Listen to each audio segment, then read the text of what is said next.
Hey guys, welcome back. It's Deltia here in Craglorn once again, doing a different guide on the Butcher. I dedicated this build to my dad, who's a real-life meat cutter. And yeah, this build is basically carving through human flesh. Bone, steel, whatever, you can do it. With update 1.3 and Elder Scrolls Online, they're going to do a lot more with weapon damage, so I kind of wanted to stay ahead of the curve and make something fun, unique, that can both function in PvP or PvE. So just like normal, I'm going to kind of show you what this can look like and how it can form. We're looking at VR11 stuff. I'm at Spellscar. So I'm going to buff up quick and let's take these things down.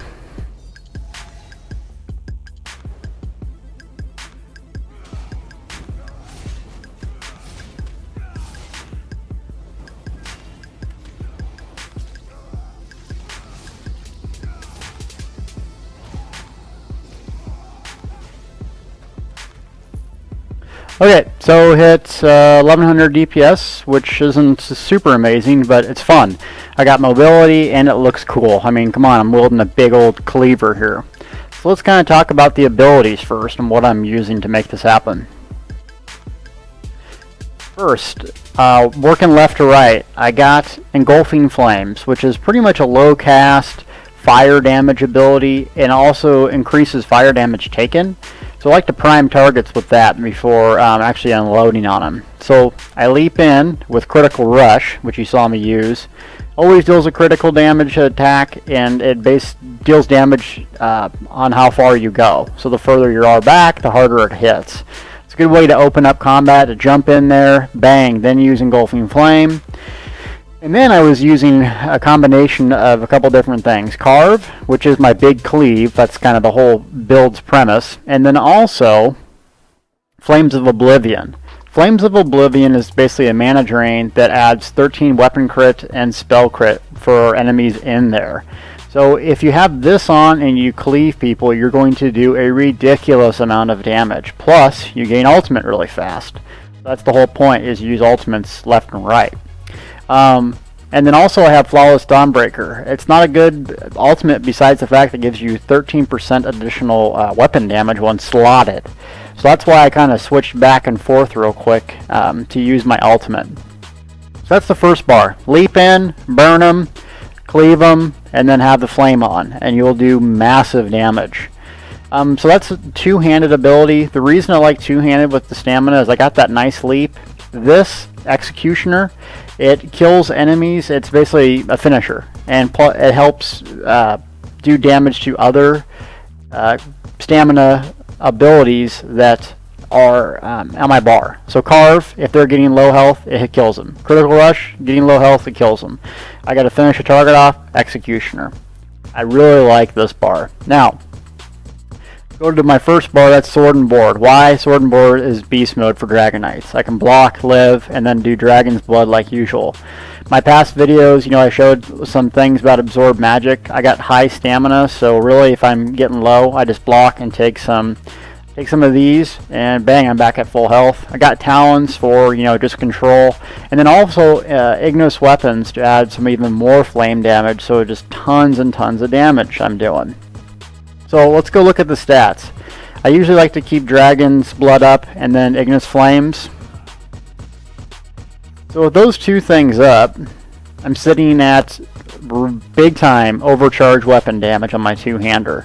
Now it'll drop off and go back down a little bit, but that's a lot.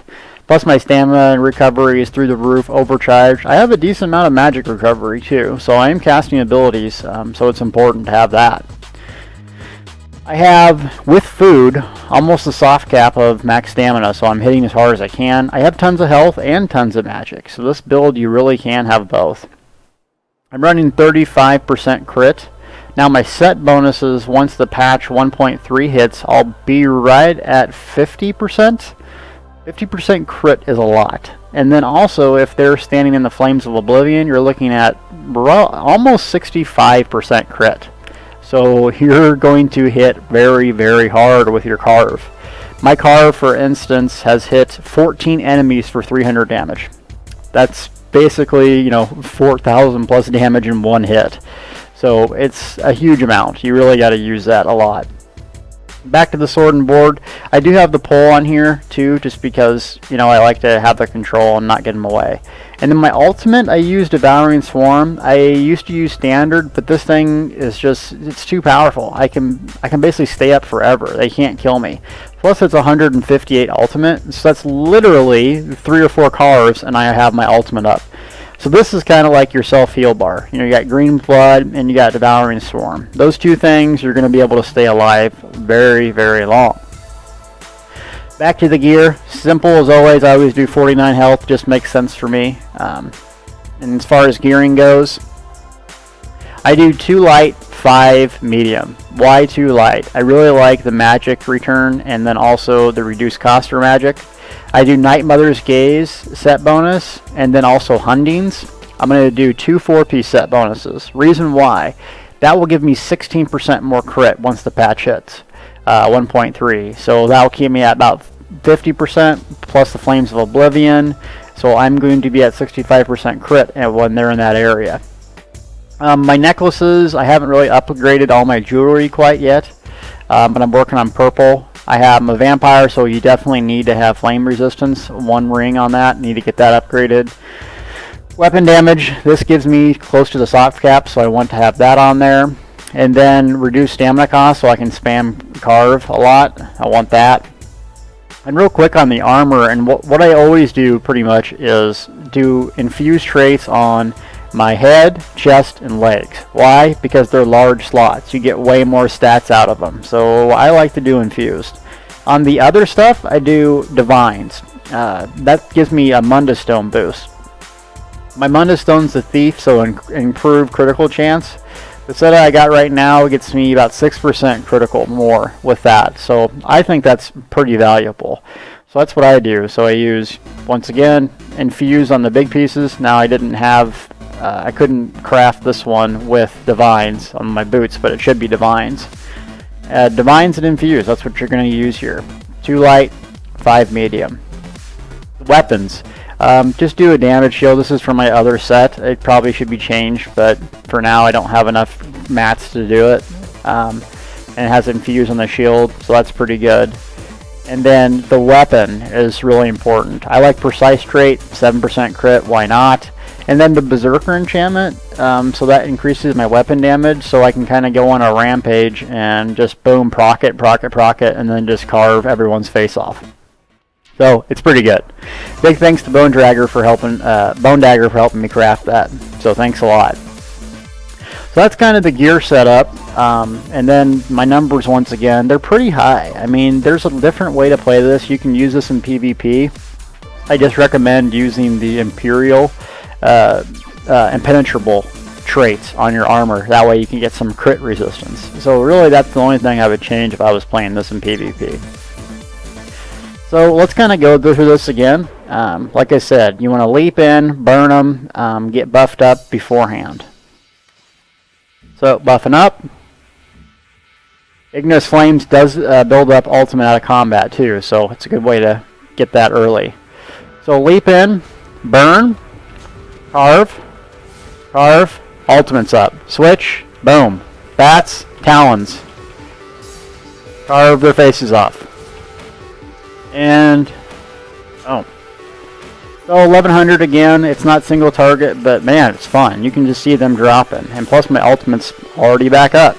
So that's the whole thing, is you're going from place to place to place, trying to get your ultimate up, killing people. So I'm getting low on health.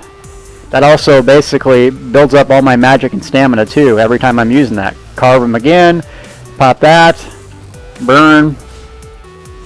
I'm getting low. Guess what? Bat Swarm's back up. Slot back for DPS. This big guy's up.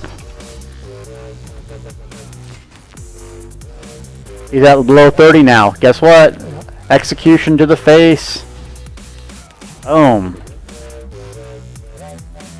And I'm at full health. The biggest thing is to keep your weapon swapping up, and you're not gonna just have one bar and just be God mode on this. You really have to get good at weapon swapping and blocking too, since we do have a lot of stamina. So get used to blocking.